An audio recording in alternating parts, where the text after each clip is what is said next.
From a riverside slum to the highest halls of power, the meteoric rise of Jokowi Dodo or Jokowi was as inspirational as it was cathartic.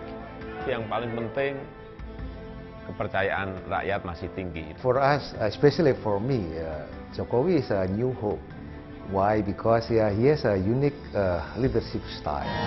It's totally different from the previous presidents. From a humble background as a furniture salesman, Jokowi worked his way to power, promising bold reforms and a higher standard of living for ordinary Indonesians. Pada waktu beliau berkampanye, sebelum beliau jadi presiden, ya memang dia banyak menjanjikan untuk penghidupan nelayan supaya masa depannya lebih sejahtera, masa depannya lebih senang. But 1 year into office, has Jokowi met his campaign pledges and lived up to the expectations of so many who voted for him? Or has initial euphoria over this historic victory given way to despair?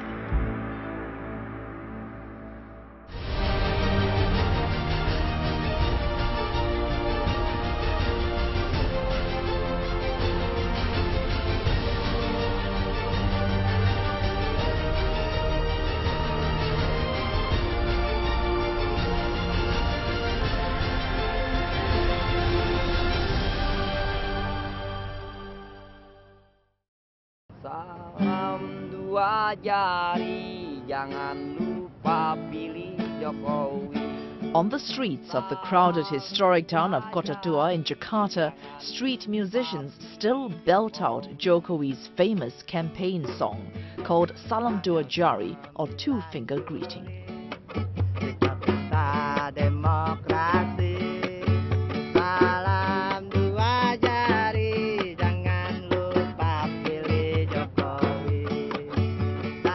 The two-finger greeting refers to the design of the ballot paper used in last July's presidential election, which placed Jokowi and his presidential running mate Yusuf Kala in the number 2 box. The reggae tune not only captured the hearts of millions of voters and brought artists together as passionate volunteers in their campaign to make Jokowi president. And these street performers were amongst many young Indonesians who campaigned hard for Jokowi because of the man and what they believed he stood for. Alasan gue pilih sama Jokowi itu satu ya, mungkin karena dia merakyat. Gue pas suasana pemilihan suara ya, itu gue dak dikduk gue mudah-mudahan gue di dalam hati gue nih doa mudah-mudahan Jokowi menang. When Jokowi seemed to fall behind in the presidential race following a strong comeback from his key challenger, former Army General Prabowo Subianto, thousands of volunteers rallied around him. Together with other famous artists and celebrities, they campaigned tirelessly to fend off a late challenge from Prabowo.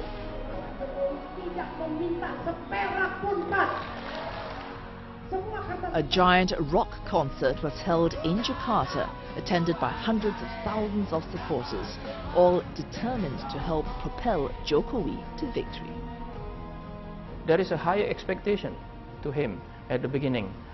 We know that nominally the vote margin that he got is not as high as SBY, Yudhoyono, in his second term. You know that SBY was elected for the second time with the vote around more than 60%. Well, Jokowi only got around 53, right? Only so the margin between Jokowi and Prabowo only around 5% or more. That's not very big by Indonesian standard, but that is quantitatively, nominally. But if we look at the qualitative involvement public with the process of presidential election during Jokowi, you will see that there is a more enthusiastic crowd. You see there is more intensity in terms of public participation, including the day of his inauguration when people flocked to part of Indonesian landmark in central Jakarta and made a sort of a festival to walk Jokowi to the palace to support him as a new president. You had highly contrasting kind of styles of campaign. The Prabowo campaign was highly disciplined, very message driven, and was researched and centrally run. Jokowi's campaign, on the other hand, was underfinanced and, to put it kindly, highly decentralized. To put it less kindly, nobody was running the show. And so the Prabowo campaign caught up quickly over the course of the election campaign, and it was only in the last couple of weeks that it was turned around. And that was due to a lot of sort of micro campaigns popping up all over the country in favor of Jokowi. Groups of artists and others leveraging their own contacts and their own popularity and putting themselves into it on a voluntary basis. One volunteer is 26-year-old blogger Ananda Puja from Jakarta. Like many other Indonesians, Ananda had been impressed by Jokowi's track record as Jakarta governor and mayor of Solo and wanted him to win the presidential race. As the son of a timber collector who grew up in a flood-prone shack and untainted by suspicions of corruption, Jokowi represented a break from the past, and his penchant for impromptu walkabout endeared him to many. Tentang Jokowi itu kesan pertama saya, dia merakyat. Nah, itu yang pertama ditunjukkan ketika dia di wali kota Solo waktu itu, sebelum naik di gubernur DKI Jakarta. Kemudian pas dia di gubernur DKI Jakarta, kesan seperti itu masih terus ditunjukkan melalui media-media. Jadi dia merakyat turun ke bawah, dan itu tidak pernah dilakukan pemimpin-pemimpin sebelum itu. Dan Indonesia, masyarakatnya rindu pemimpin yang seperti itu. In the months leading up to polling day, Ananda started a social media campaign in support of Jokowi's presidential bid. Without the slightest thought of reward or payment, he created a website known as Jokowi JK protki.com and posted numerous blogs and articles in a bid to boost Jokowi's campaign efforts. Dan kenapa saya memutuskan memilih Jokowi dan rela ya, saya relawan. Artinya rela itu tidak dibayar. Ketika saya tidak dibayar memilih dia, karena satu, dia merakyat dan dia adalah sosok yang dirindukan dulunya. Jadi masyarakat Indonesia butuh figur kayak gitu. Jokowi's down-to-earth personality stood in stark contrast with his more combative rival Prabowo Subianto, who had projected himself as a tough nationalist figure. But his image was marred by alleged human rights abuses under the old regime. He himself is seen as someone who is coming from the elite with his background as a former general and the family background as well. While Jokowi is in a way not all of that, so and more inclusive. So this inclusiveness that Jokowi brought into the presidential election, so that's something that gained him the edge in the election race. Jokowi was not like the previous leaders who are either part of the political establishment or part of the national heroes family or part of the military. Jokowi is not part of all that kind of thing. He's just an ordinary people coming from nowhere in Central Java, and then suddenly very popular. Then, as an ordinary person elected by the people to be the president. Jokowi rose to political prominence by tapping into widespread discontent in Indonesian society over an economic slowdown, infrastructure problems, and pervasive corruption. He made a bold promise to reform the bureaucracy, eradicate corruption, and push through sweeping changes to economic policy. For many Indonesians, Jokowi represents the face of the ordinary man and woman on the street. and many are hoping that Indonesia will prosper under his leadership. But 1 year on, how much has he delivered?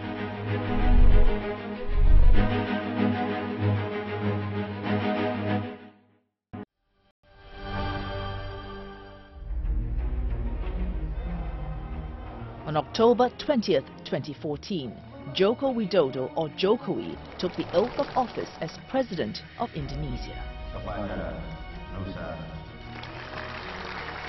In his inauguration speech, he promised to deliver annual growth of 7% during his first term in office and raise living standards. But against the backdrop of rising inflation, widening income disparity and economic stagnation, the prospect of meeting these targets appears increasingly remote. Towards the end of his leadership, his predecessor and former President Susilo Bambang Yudhoyono saw a dramatic slowdown in Southeast Asia's largest economy, weighed down by endemic corruption, policy paralysis and a weak external environment. Swift declines in global demand, particularly from China, for commodities whether coal, oil, palm oil or nickel, had also brought Indonesia's growth down to below 6%, the lowest level in 5 years. Burgeoning fuel subsidies, meanwhile, had stifled spending on infrastructure, projects sorely needed to stimulate growth for the wider economy and raise living standards. If you look at the pattern of our economic growth since 2012, the economy is continued to slow down, because of course because there is no commodity cycle anymore. There is no commodity boom starting in late 2012 and until 2013. So that's why Jokowi entering Indonesia when the situation also not as good as before. From the domestic side, we are having some slowdown also in the private consumption, which is previously we haven't seen such thing, because Indonesian usually has a very strong private consumption, and this is contributes around 55% of GDP. But right now, even private consumption is getting weakened, because of the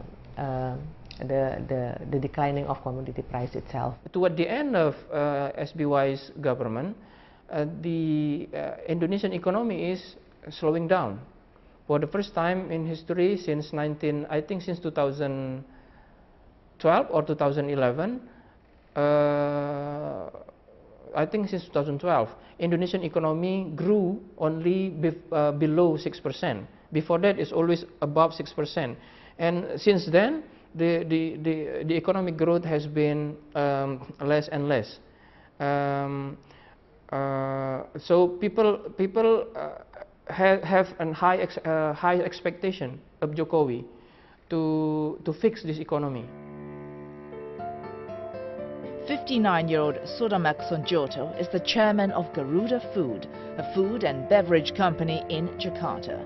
Founded in 1990 during the height of former President Suharto's regime, he has seen profits slipping in recent years as demand softens. He attributes this to a lack of government investment in critical areas that he feels has sharply reduced purchasing power of the people. The purchasing power has been declined very significantly because you see the budget disbursement, you see until to the level of the local government has been delayed because of the new nomenclature and so on. Because of this fear, then you see there is a lot of delay, and because of the delay, you see the liquidity is not in the society, and the purchasing power is weakening, and of course this affects the economy.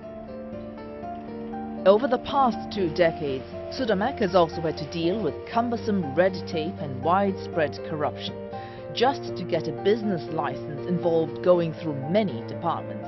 He feels past governments have not been responsive to the needs of the business community given endemic corruption. But for the first time, he saw a glimmer of hope when Jokowi was elected president. He believes Jokowi will be the man who can put an end to corrupt practices in government agencies. For us, especially for me, Jokowi is a new hope. Why? Because he has a unique leadership style. It's totally different from the previous presidents. This style as man of action is very him in the sense when he was already a mayor, governor of the DKI, Jakarta. He has already demonstrated that style. And we believe this kind of style still continue when he become the president. Sometimes we feel that our president is a bit slow in making decisions. But for me, I really understand, I fully understand, because it takes time for him to really grasp, as I said before, and fathom with his new environment. One of his more decisive actions soon after assuming office was the lifting of the fuel subsidy, which has for decades constrained fiscal finances. The fuel subsidy cut could free up tens of millions of dollars on state spending and reduce the country's growing budget deficit. The deficit for this year could rise to 2.2% of its GDP, from a projected 1.9% due to the expected shortfall in the government's tax revenue. I think when he came first thing in the office, I think in September last year, he made a very strong decision at that time, because he's trying to make the government become more effective and also the government budget become more effective for the country. So the first thing that he did at that time is to abolish the fuel subsidies, which is previously under the previous president. It takes so much money for the fuel subsidies itself. So the principle of the President Jokowi actually is trying to shift from the consumption subsidies to become productive subsidies. So that's, I think, the first bold step done by Jokowi. Lifting the subsidy means raising the fuel price. Raising the fuel price means you are raising the price of other 9 basic goods: rice, sugar, cooking oil, transportation, and so on and so forth. So by lifting the subsidy, I mean reallocating, taking the subsidy from the energy side, means to the people. That means making the people suffer. So at least in the meantime, at least in this short time, people will think that Jokowi is not fulfilling his promise on that side.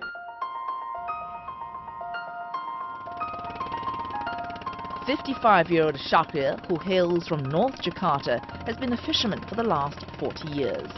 Since the removal of the fuel subsidy last year, many fishermen like him have had to put up with higher prices of fuel and other basic commodities.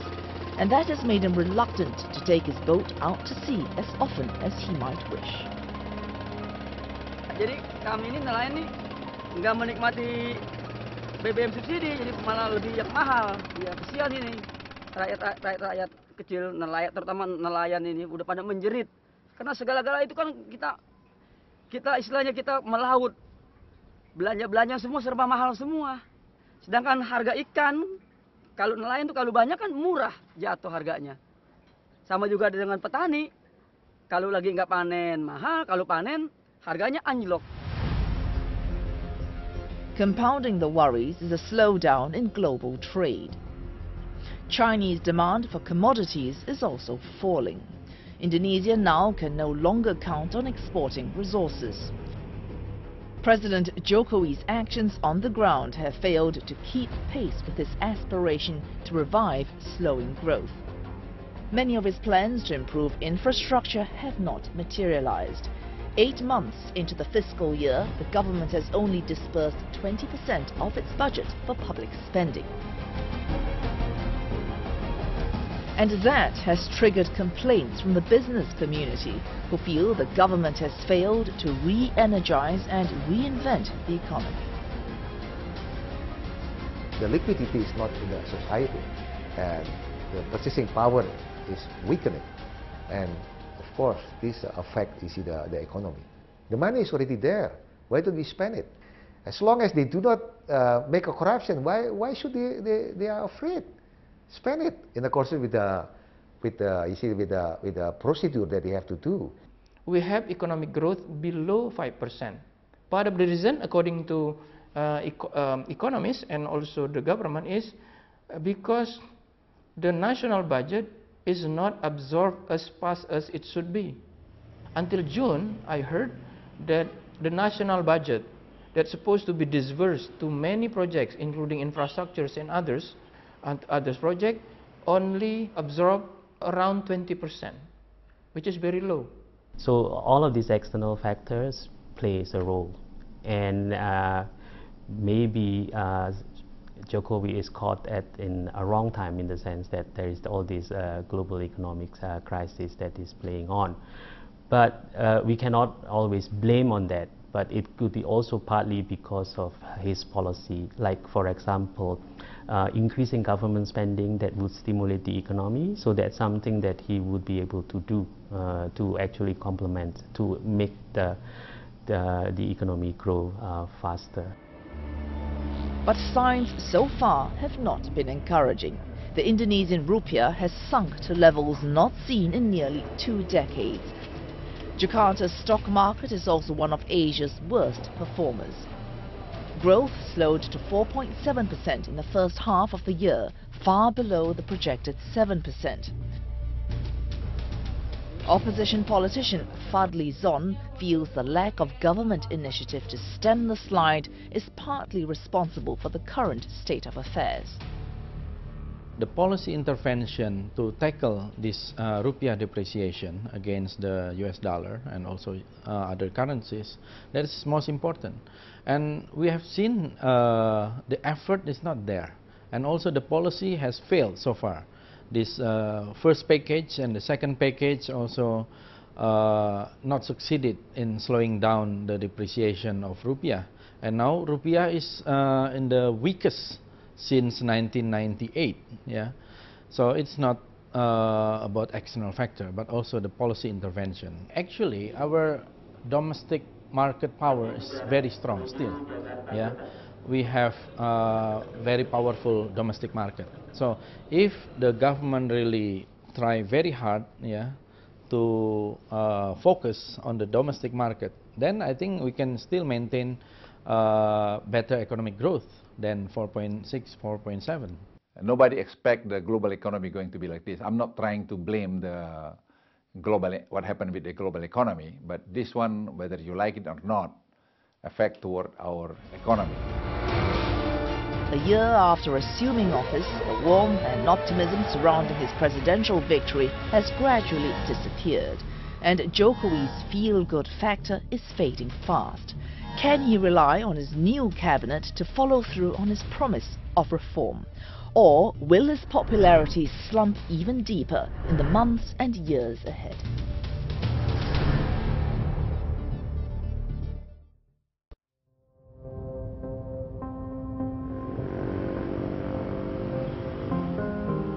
"58-year-old Wito has been a painter for much of his adult life. A self-taught artist, he has dabbled in art since childhood. Today, art is his passion, but it's more than just a personal and private hobby. For him, art also serves as a tool for social and political expression. When Jokowi was first elected president a year ago, Wito had his doubts over whether the new leader would be able to wield enough personal power to carry through his vision for change.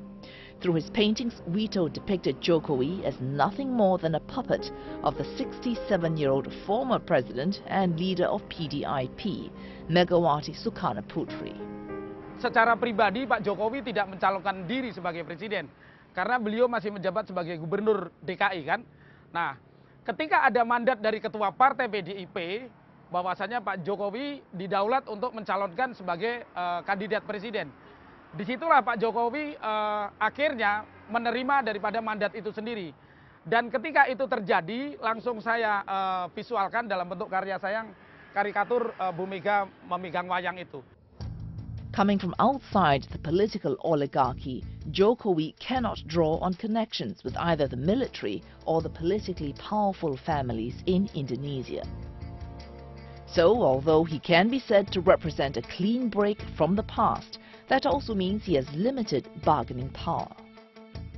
He was already under scrutiny for being in a tenuous position in his own PDIP party, with party matriarch and former President Megawati Sukarnoputri seemingly pulling the strings in the shadows prior to his nomination as presidential candidate. Even after taking office, Jokowi has found it difficult to shake off the impression that he remains beholden to Megawati. She appeared to have exerted strong influence over the appointment of his cabinet. Ministerial positions were assigned to members from her inner circle, including her close aide Rini Sumamo and her ambitious daughter Puan Maharani, despite their relative lack of political experience. In February this year, Jokowi's decision to approve the nomination of Megawati's former advisor Budi Gunawan as the sole candidate for the National Police Chief set tongues wagging. The endorsement was given even after he was named as a suspect in a corruption case. I think that is more of the internal struggles. So as we know that the candidate was quite close to the PDIP party, and Megawati wanted him to be the chief of the police force.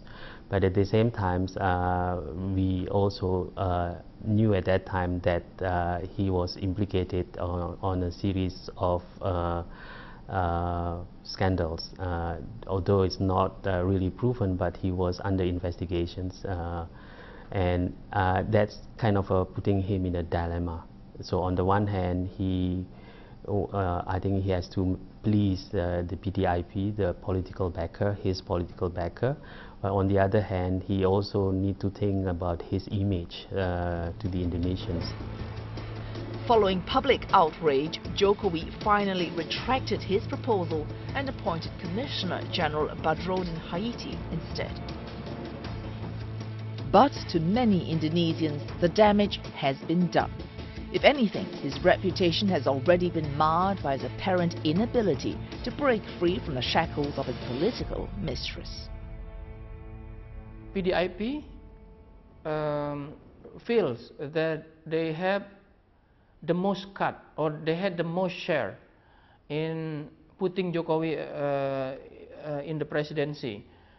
As in exchange of that, they feel the need, or they feel that it is very understandable or even ethical to say that Jokowi must give major share in many places in his administration. The public see that as a PDIP member, Jokowi seems to be not the real president, because it seems that he has to consult with the chairman of PDIP in making many decisions, and so on and so forth. The police then responded by arresting the chairman of the Corruption Eradication Commission, Abraham Samad, and his deputy, Bambang Wijojanto, on dubious charges, effectively removing them from their positions. Apparently, it was in retaliation to the anti-corruption agency's move in naming Budi as a graft suspect. But instead of stepping in to defend the Anti-Graft Commission, Jokowi did nothing. It's really important that the KPK receives support from the president, because it's much smaller. It's 1,000th the size in terms of personnel and budget of the police, and therefore these are not institutions that ought to be fighting one another.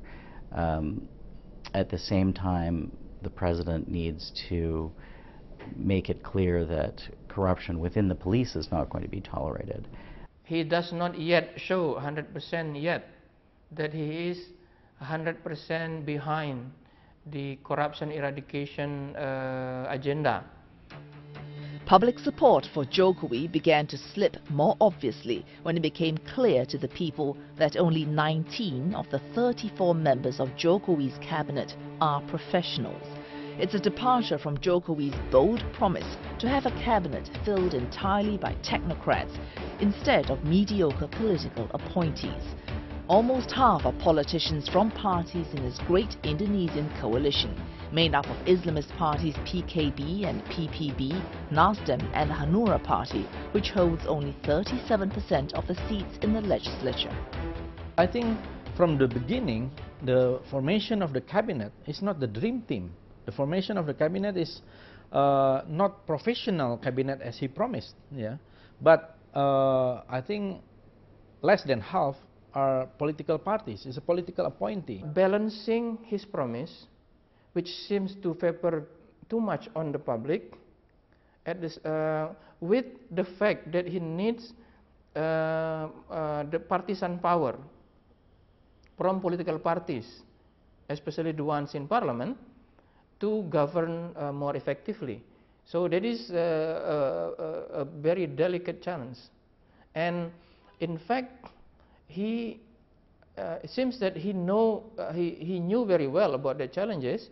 That's why if we recall that he basically did not meet from the very beginning the promise of making more work-oriented or technocratic-based cabinet. In fact, he still continued the practice that has been there since SBY to have a broad-based cabinet. At a time when he was criticized for being weak, Jokowi surprised the world with his tough stance in defending Indonesia's domestic interests. For example, as part of his Get Tough campaign against illegal fishing activities, he ordered the Navy to blow up dozens of foreign vessels which had entered Indonesian waters. Authorities say more than $20 billion are lost every year on account of illegal fishing. And shock therapy like this is needed to deter intrusion into Indonesian waters. But could Jokowi also be trying to use the issue to stoke nationalist sentiment amidst waning popularity? So this, I think, can be seen as a kind of a nationalistic rhetoric from him. And he has portrayed himself as someone who is tough. And I think that's in a way to respond to Prabowo, because we know the background of Prabowo, former general and things like that, someone who is known to be very decisive and very tough. So he wants to at least be portrayed a bit as a person who is also tough. The sinking of the foreign fishing vessels was effectively sort of smoke and mirrors that surrounded what was behind it, a highly effective policy designed by a very tough minister. And that has resulted, the policies behind that have resulted in illegal shipments of fish to places like Thailand dwindling to a trickle very quickly. And that provides an opportunity to sort of rebuild the Indonesian fishing industry and to preserve fish stocks. The tough image, however, has paid off, at least in the eyes of ordinary Indonesians. Fishermen like Shahriar have long complained about foreign fishing trawlers entering Indonesian waters. He claims the foreign trawlers have not only destroyed his fishing nets, they've also prevented him from plying his trade. Shahriar sees the sinking of these fishing boats as reflecting Jokowi's commitment to safeguard not only the sovereignty of Indonesian waters, but the livelihoods of the fishermen as well. Sebelum presiden-presiden yang lalu gitu dan menteri yang lalu nggak ada yang berani memberantas illegal logging ya. Tapi baru ini semenjak ada pemerintahan Jokowi dan menterinya Ibu Susi, baru ini terjadi yang namanya pemberantasan illegal logging, nelayan-nelayan yang istilahnya nelayan-nelayan asing itu kapalnya ditenggelamin, diusir dari negara kita, disuruh pergi. Baru ini terjadi di pemerintahan Bapak Jokowi ini. President Jokowi's tough guy image was also evident when he shrugged off diplomatic backlash over the execution of 18 people by firing squad this year for drug trafficking, 6 of whom were foreigners. Amongst them were leaders of the so-called Bali 9 drug gangs, Australians Andrew Chan and Muran Sukumaran. Appeals for clemency from foreign leaders were all ignored. Did President Jokowi do the right thing? Was he playing the nationalist card to appeal to his own people? Before SBY is not there to execute because he likes popularity. This is already decided by the Supreme Court that this people is guilty and has to be executed. Yeah, but we don't do that, and that is why everything is delay until we have so many people that has to be executed because of the law say like that. I don't think he need to go to all these popularities and this and that. I think it's enough that SBY is doing that. I mean, he don't need to follow all these things, you know. This is, according to me, just wasting time. You don't need popularity. You do something, give the job to people, take care of the poor people. I think it's enough. Whatever one thinks of the moral aspects of capital punishment, we could go into that at length, but this was a massive political blunder because if you're trying to promote Indonesia as a foreign investment destination, get people interested in Indonesia in a positive sense. Until today, there is no longer death penalty execution after those two batches, right?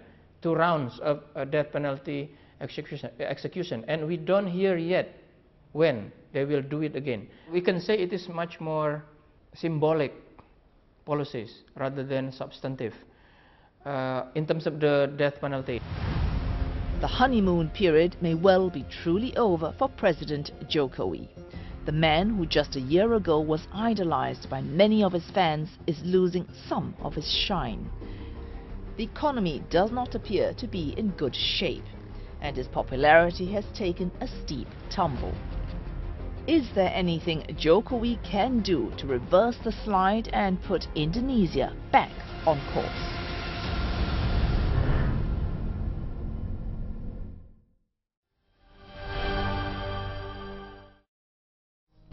Pemerintahan yang saya pimpin akan bekerja untuk memastikan bahwa setiap rakyat di seluruh pelosok tanah air merasakan kehadiran pelayanan pemerintahan.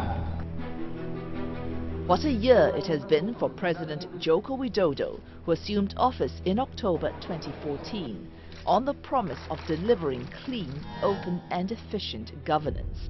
A year of lackluster economic performance and the slow pace of reform are fueling disappointment and frustration. Irene and her friend Nawi are high school graduates in their 20s who make a living busking on the streets of Jakarta. They voted for Jokowi in the last presidential election in the hope that he would be the man to lead them out of economic despair. But today, they are still jobless. Penyesalan mungkin ada sedikit ya, rasa kekecewaan. Rasa kekecewaan mungkin ada karena melihat saudara-saudara saya yang seperti pedagang, pengamen, terusik aja sih. Tanggapan gue sih ya, itu mungkin kita nggak bisa salahin pemerintahan Jokowi. Yang dari dia punya anak-anak buahnya dulu lah. Banyakan korup anggota dewanya cuy. Kalau nggak bakalan ada kayak gitu. Bayangin aja, setiap anggota dewan harus punya mobil lebih dari 5. Ayo, ngebayang nggak? Enggak kan? Masyarakat di bawah ya tetap di bawah, atas ya tetap di atas.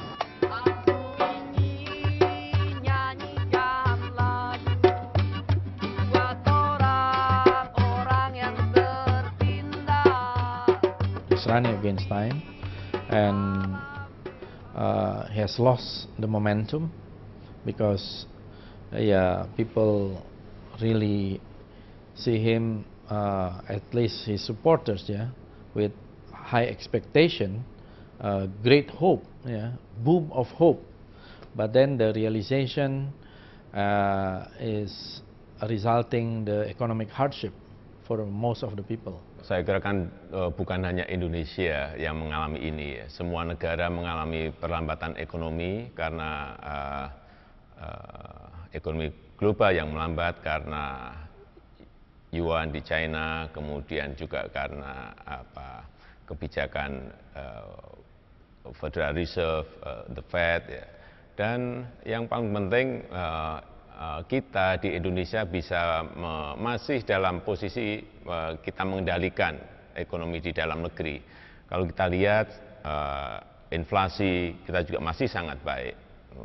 Akhir tahun 2015 perkiraan saya 4 sampai 4,2. But that's not what the people are saying.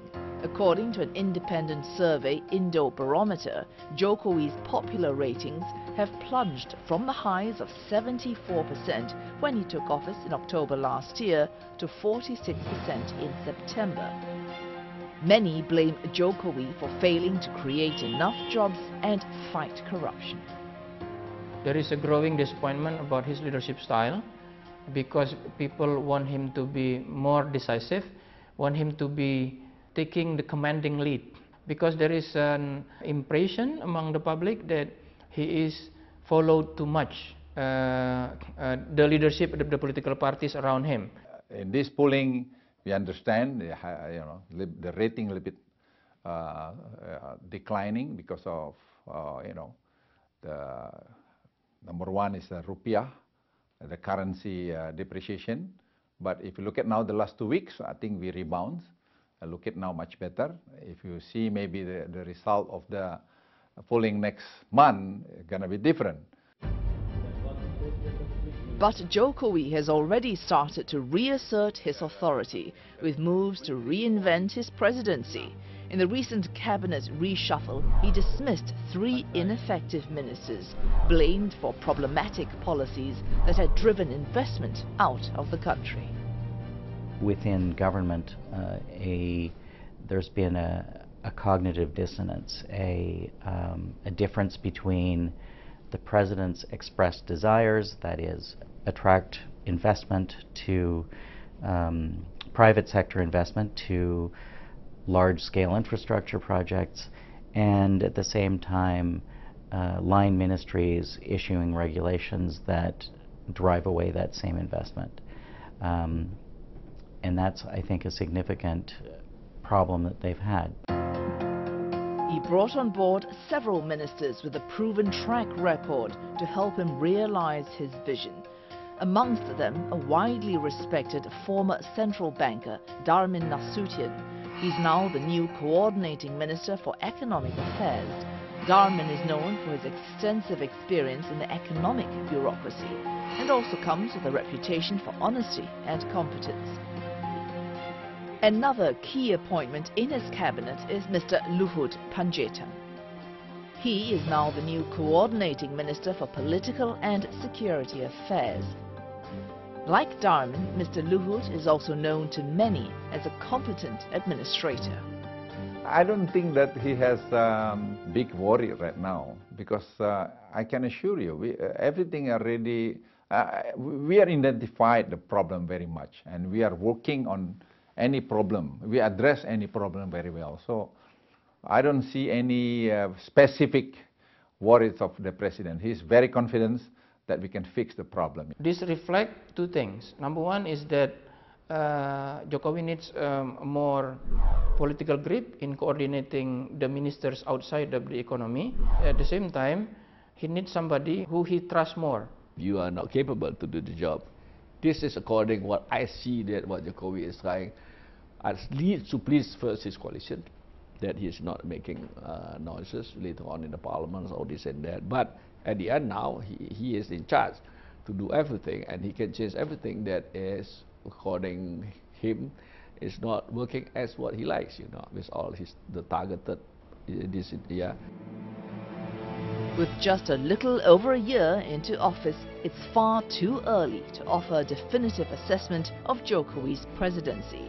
His latest cabinet reshuffle is a clear signal that he remains committed to growth and is sticking to his resolve to reform and not to pander to vested political interests. Businessman Sudamak Sonjoto thinks the president should be given more time to prove his leadership mettle. I'm not happy yet, but we understand that we should give him time. Again, when you deal with cultural change, then it is not an overnight job. But at least we can see, you see the quick win is already there. The quick win is already there. But also we know that there are some programs that will take longer term, that we have to give him also time. But as long as the commitment is already there, then it's only a matter of time. It will happen. Kalau saya melihat kesan-kesan kepemimpinan Pak Jokowi itu, beliau lebih banyak bekerja daripada berbicara. Itu sih kesimpulannya. Jadi jauh lebih tidak berapi-api, tidak meledak-ledak. Saya pikir setahun pemerintahan Pak Jokowi ini terlalu dini saya untuk memberi penilaian ya. Tapi saya melihat memang ada beberapa semacam perubahan yang signifikan. I believe within 1 year and a half that you will see the improvement much better in Indonesia. If you look at today, for instance, the infrastructure project moving very well. And never happened before in the history of Indonesia that we allocate nearly over $10 billion just for the infrastructure.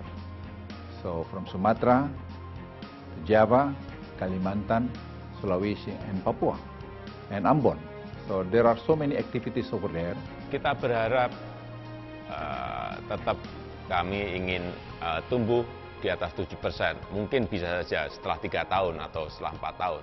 Tetapi memang kita punya target ke sana. Kita optimis bahwa pertumbuhan ekonomi Indonesia akan lebih baik dari tahun ini. Karena itu yang ditunggu rakyat. President Joko Widodo rose rapidly through the ranks, promising a new era of clean politics and a break with Indonesia's authoritarian past. But once seen as a man of hope, that hope is fading a little into disillusionment amidst public perceptions of inertia over policy. But many would argue 1 year is too early to judge the man or what he can do for the country. What he does over the next 4 years will determine if he can be more than just a popular people's president and properly assume the mantle of a leader who can deliver on his promise to build an Indonesia strong, clean and prosperous.